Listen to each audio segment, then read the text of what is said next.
All right, y'all. So yesterday when I went on Harrio's live, I don't know if you guys saw it yet. I've gone back and viewed that live, and I only had about 20 minutes to tell what happened.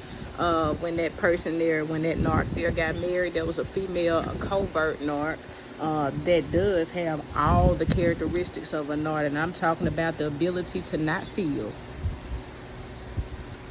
Sometimes the ability to feel, but the extremes and the extremes that narc there took in order to hurt me were definitely more higher up on the continuum, which I've already explained in one of my videos. I think the one I made before it is the difference between the one that's the narc, psycho narc, the socio narc, the covert narc, the malignant narc, and the overt narc. All right, so I had already explained that. But being that I only had 20 minutes or so to talk and tell about the situation, I want to go back and visit this situation so there won't be any confusion. I saw somebody, a young lady, asking questions, and she also stated that the story wasn't adding up. So let me go ahead and do this the right way so that the story can add up and make sense. All right, so I'm gonna go back. All right, the fiance to this narc.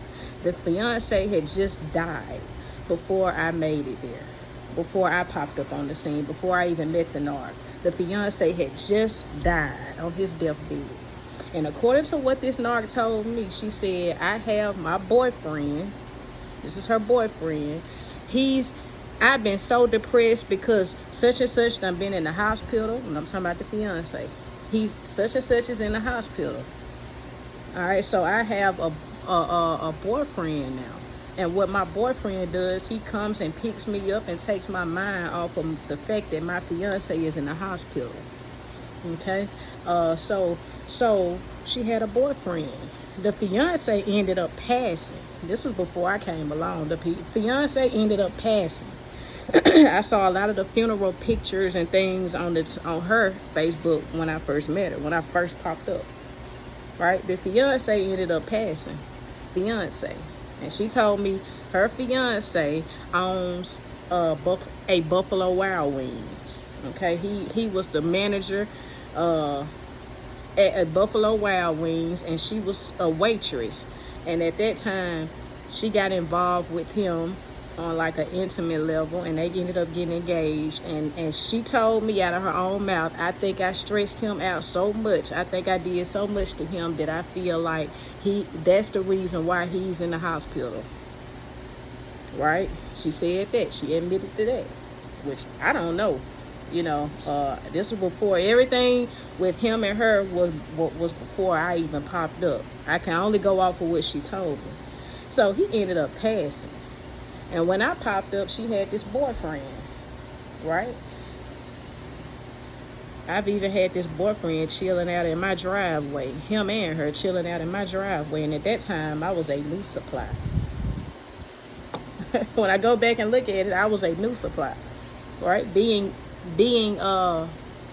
cool with the old supply. So she already knew right there. If you just go back and think about what narcs do and how they handle us like objects and how they use us like objects. Yeah, it make perfect sense. I was the new supply. He was the old supply, right? And she was ready to discard him for me. Right? So she didn't hide me because she knew that my boundaries, that these are the kind of boundaries I had. If Buddy want to come over here and chill, and if Buddy want to come over here and drink and just get to know me or whatever, or we just chill and y'all just friends at this point, that's cool. Yeah, those are the kind of boundaries that I had, right? None. All right, so anyway, fiance ended up dying. She had the boyfriend and me, okay? She pretty much triangulated us, me and him. Yeah, she triangulated us. We were pretty much in competition with each other to win a prize, which is the narc's heart. Okay? So I ended up winning the prize. Lucky me.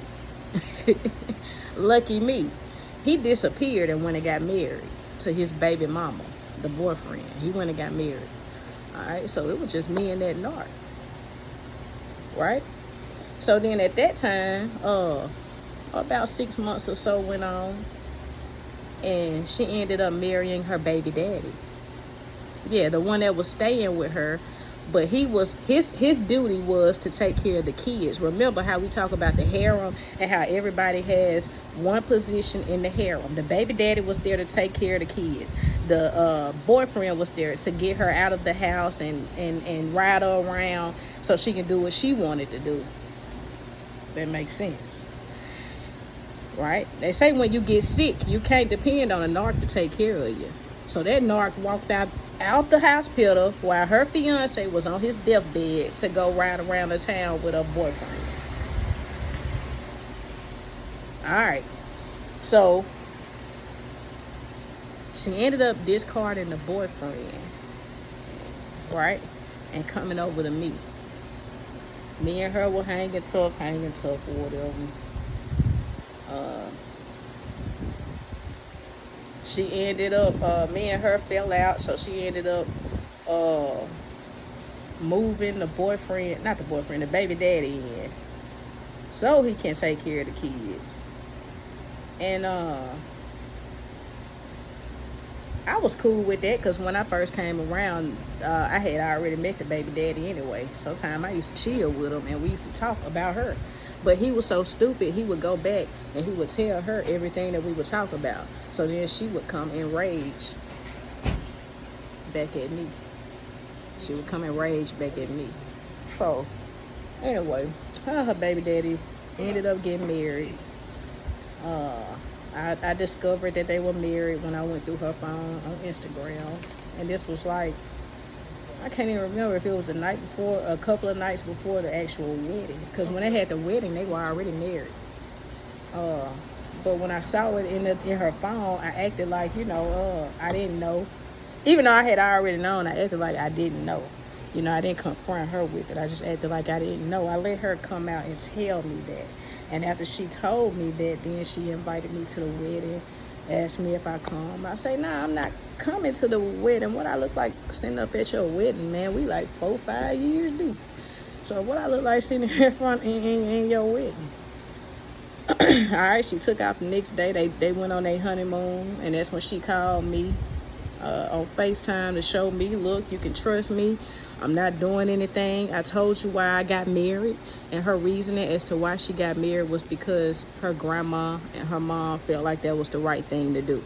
Okay, I'm dealing with so many narcs here in this situation, so many kids here, but none of the dads are around because they don't want to fool with the narc. Like they probably don't know the name of it the way that I know, but I understand them. I understand their position. So I didn't fault them. I just went on and took care of the kids. That's what kept me there so long.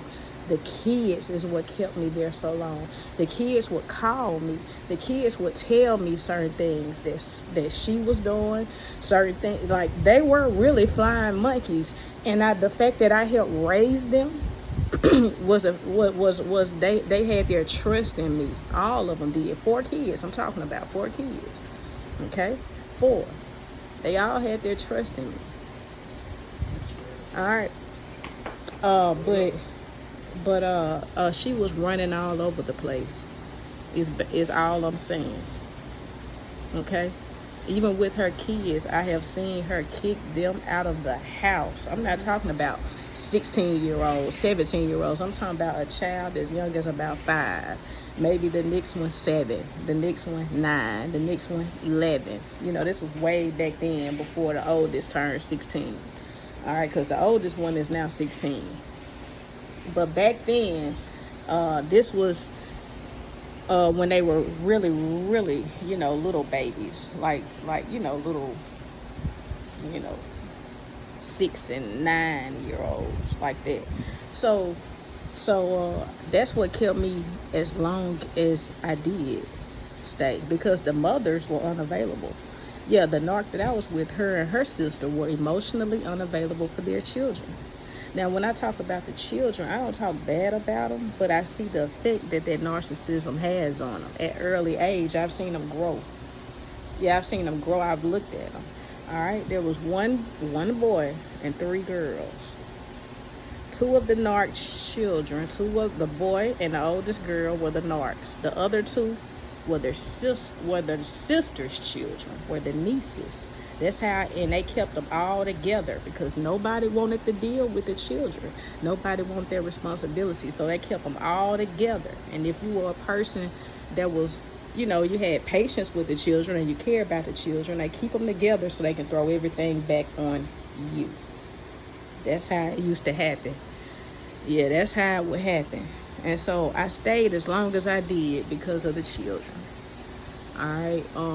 Even right now, when it come down to the boy, the fact that he's around so many females and girls and all of them are narcs or potential narcs or whatever the case may be, I have allowed my contact with him, just with him, to remain open. Now, if the narc was to call me off of his phone, then, soon as I find out that that's what's going on, I'm going to go ahead and cut it off. Because I told him before I left, your mother cannot call me. However, you can, okay? Your sisters can call me. Your cousins can call me. But your mother cannot call me. And I told him that. And he knows why. All right, after a certain age, those children started to figure out what was going on. They started walking on eggshells. They started isolating themselves from the narc. You don't have to tell them. They'll tell you. If you don't know what kind of mask that narc has on, they'll tell you if you ask them. Yeah, TT. I remember hearing this all. TT. She is laying on the couch. I didn't say nothing to her. I just came outside. I was on my phone. I didn't say nothing to her. That's how they are. They're giving you clues. I had to find that out the hard way. When those kids, when they start telling you, you ask them questions and they start telling you, might want to listen. Because they telling you. But what I'm telling y'all is, the fiancé died. And when the fiancé died, she had a boyfriend. Not after the fiancé died, she got a boyfriend. No. When the fiancé died, she had a boyfriend. Discarded the boyfriend, came to me. And in the process of coming to me, married the baby daddy. So somebody got to take care of the kids while she run off with me. You see how that harem come about? So, baby daddy, these your kids too. Take care of them. Boom, you're out the way. My boyfriend, I don't know what you gonna do. I'm just done with you. I found a better supply. You out the way. Come on, good supply. I'm gonna move out there with you to Atlanta and we gonna make it happen, man. F these kids. You say that all the time, man. F these kids. F them kids. Say that all the time. So boom, that go that fast. And then the baby daddy, like I said, he was Ahab, so he was cool with anything. Matter of fact, when I first met her, I told her, I said, these were my exact words to her, because I saw how she dealt with her baby daddy. Like, he was only there to get her stuff if she needed. Or he was there to pick her up from the club if she got too thrown in the club. And she should have never been in the club having that many damn kids in the first place. But the baby daddy would enable it. And guess what? I would enable it too. She would tell me all the time, you ain't nothing but a female version of my baby daddy. And when I started succeeding and getting money, unlike her baby daddy, then, you see what I'm saying? The baby daddy got discarded. When I got this job right here, I came in the picture.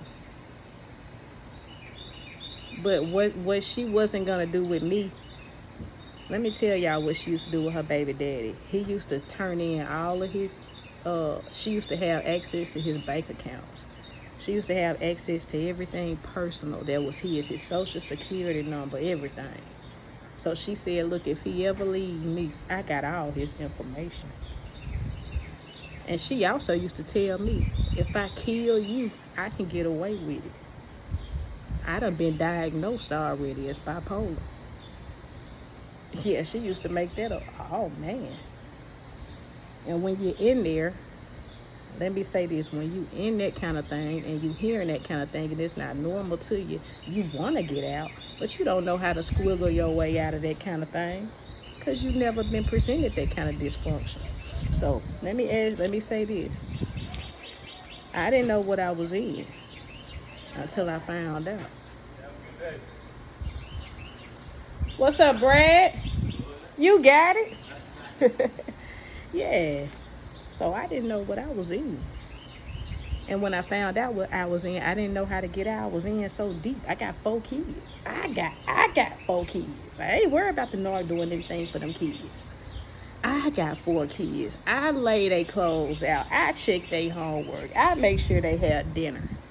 Yeah, I make sure they get to school every morning when they miss the bus. I did that. I talked to them when they had problems at school. I used to ask them, did you understand what you've been through at school? Did you understand the lesson at school today? Is there anything at school you didn't understand? Let me know so I can get there and I can help you. Yeah, I could help you understand. I would get at that table, man. I would do that math, and sometimes I'd be wrong. But I used to tell them kids all the time, man, it's been a long time since I did math, and even, I'm not perfect. I'm just trying to help you figure this stuff out so you can make it through school. Yeah, and I don't think I did anything wrong. I don't have any regrets. How long did I stay? I think I stayed long enough to bring you this information. That's how I look at it. I don't have any regrets. Not one. I love to bring this awareness, and I used to tell them kids, y'all know something wrong. Yeah, y'all know something wrong. The son is subscribed to my YouTube channel. Her son. Subscribe to my YouTube channel right now. And I told him, I said, don't you ever show this to your mama. Yeah, and if you do, that's fine. But I would prefer you not to show this to your mama because she going to feel some kind of way. Because guess what? I'm going to speak up. I done stayed too long and I speak up.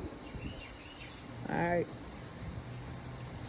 I hope this clears some things up for y'all. Narcs Hate They Love Me on YouTube. Y'all Narcs Hate They Love Me in the group. Y'all know Carol Warren in the group. Narcs Hate They Love Me.